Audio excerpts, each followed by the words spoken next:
મહાનગરપાલિકા દ્વારા લાલવાડી વિસ્તારમાં આવેલા 512 આવાસનું સર્વે કરવામાં આવેલ. 512 આવાસ 20 વર્ષ પહેલા બનાવેલ હોય જેથી આજે જર્જરિત હાલતમાં છે.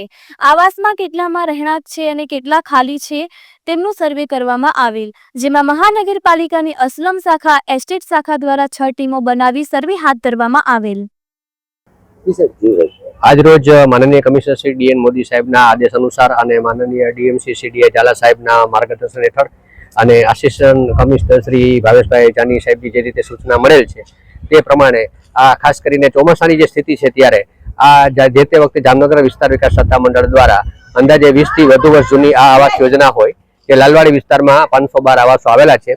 તો તે આવાસોમાં હાલ કેટલા લોકો વસવાટ કરે છે, કેટલા બંધ છે, એ રીતે આખી એક સર્વે કરવાનું કામગીરી ચાલુ છે. અને જે સર્વે કર્યા પછી આપણને ખ્યાલ આવશે કે ભાઈ આકસ્મિક સંજોગોમાં જો સ્થળાંતરિત કરવાના થાય તો કાર્યવાહી કરી શકાય અને ભવિષ્યમાં જો જે સરકારની નીતિ છે એ પ્રમાણે પુનઃવસન કરી નવા આવાસો બનાવવાનું પણ જો આ એક વિચારણા ચાલે છે તો એના માટેનો પણ રોડ મેપ છે એ કરી શકાય.